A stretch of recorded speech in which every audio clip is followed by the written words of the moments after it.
Hello everyone, Gabe here, PC community developer here at Ubisoft, and welcome to the October edition of Last Month in PC, where we definitely didn't change the name because it makes no sense to call something from last month this month.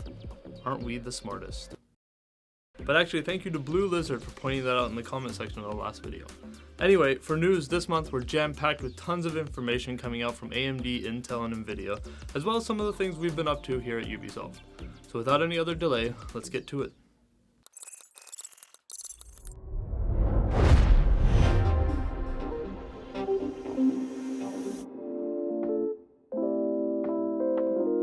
For the first bit of news, the Intel Core i9-9900KS is available now.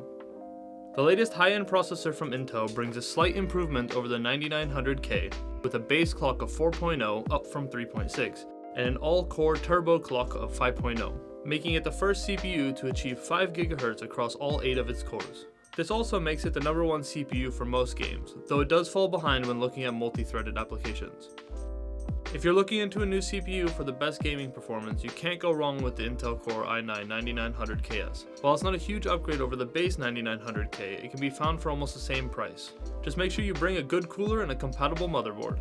Now over to Nvidia, where they've released the GeForce GTX 1660 Super. It's using the same architecture, GPU core count, and clock speeds of the original 1660, but is packed with GDDR6 memory. This puts the price and performance somewhere between the 1660 and the 1660 Ti. Nvidia have also announced the GTX 1650 Super launching on November 22nd, which looks to be a lot more powerful than the original 1650, featuring more CUDA cores, higher clocks, and an upgrade to GDDR6 memory. No pricing information is currently available though. These two new GPUs provide yet another option for those of you looking at the low to mid-range, and it will be interesting to see how the 1650 benchmarks compared to others and what AMD are offering. Speaking of AMD, they've announced their new RADEON RX 5500 GPU. Based on the same architecture as its RX 5700 siblings, again using the 7nm process. This GPU is aimed at the low to mid-range, targeting 1080p at 60fps. In terms of specs, we're looking at 4GB of GDDR6 memory, a game frequency of 1670, and a boost frequency of 1845. No pricing or release date other than Q4 2019 is available currently, but it will be interesting to see how these compare to Nvidia's latest offerings that we just covered, and once again provide another option for those of you looking at the low to mid-range pricing. Now let's head over into the world of software. Microsoft released an update to their Xbox Game Bar, which brings in a whole host of new features. The FPS counter and performance monitoring tools allow you to track your hardware usage and in-game performance. Xbox achievements can now be tracked in-game through the overlay, and in-progress achievements can be pinned to the screen so you can track your progress. These join several other features like in-game captures and program-by-program audio controls.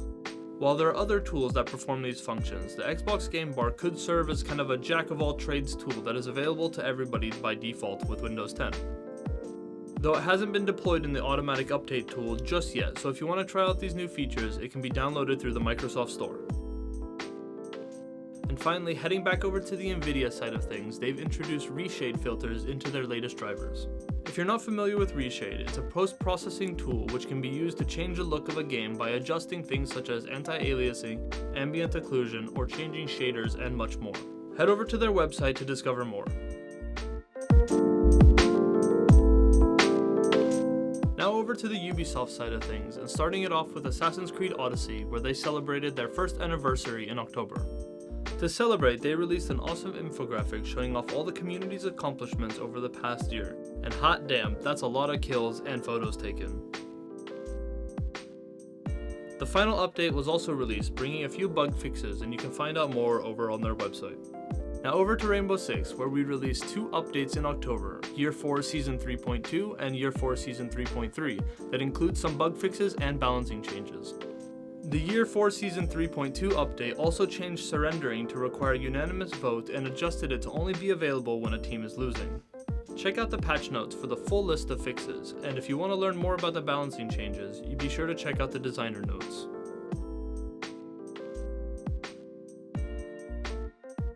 The 4th edition of the 6th Invitational is just a few months away, where the 16 best teams in the world will compete to be crowned world champions. This time it will be taking place in Montreal early next year in February, and tickets are on sale now, but don't worry, if you can't make it in person, you can follow all the action on Twitch and YouTube. And now over to Motor Nation, where there's a free update coming to the Crew 2. The update brings new vehicles, events, live summits, vanity items, and much more. Stay tuned for the full reveal closer to the date. Now venturing into the Battlefields of For Honor, where Year 4 Season 3 has been revealed. The update is coming on November 7th and brings a new hero, map, and a few other adjustments. For the full reveal, make sure you check out the Warriors Den from the 31st of October. Now excuse me while I completely butcher these names. The Jianhu are dodge attack experts who use their mobility to defeat any foe. Strong and agile, they wield a long, single blade named the Shangdao.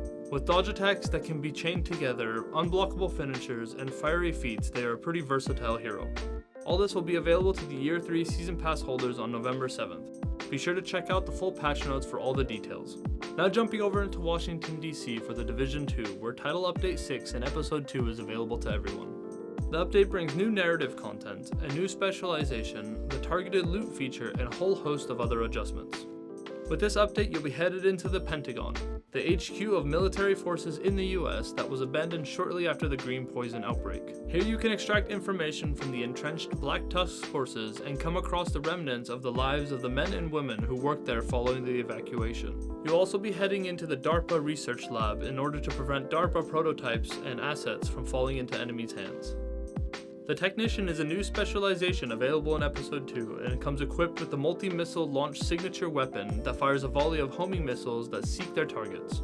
The Technician is also equipped with the Artificer Hive skill variant in an entirely new specialization tree. Check out the patch notes for all the juicy details. You may or may not have heard, but Ghost Recon Breakpoint is available now.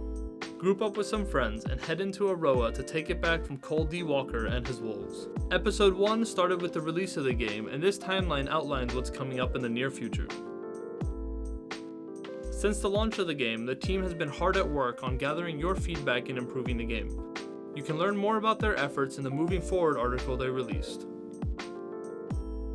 Let's jump back in time where the Anno Union has shared some information about the future of Anno 1800 and information about Update 5.3. It's available now, which adjusted the Hugo Mercier Anarchist main story quest to make them less random and more dependable for players. Check out the patch notes for the full list of changes and additional fixes. The team have also shared that Game Update 6, including the co-op mode and statistics system, will be released alongside the Passage DLC in December. Finally, we have Rabbids Coding, which was released last month, which is a fun and educational experience that gives you the information and tools you need to learn a little bit more about the basics of coding. The game doesn't require any previous knowledge of coding at all, and within the game, the instructions are simple and can be dragged from a menu, placed in an order, and tested with a play button. Didn't get the results you were expecting? Don't worry, just see where it went wrong, move things around, and try again. Rabbids Coding is available for free through Uplay, so if you're old enough to read, you're old enough to enjoy Rabbids Coding. Thank you for watching, everyone, and as always, if you have any feedback or questions, please let us know in the comment section below. But until next time, see you later.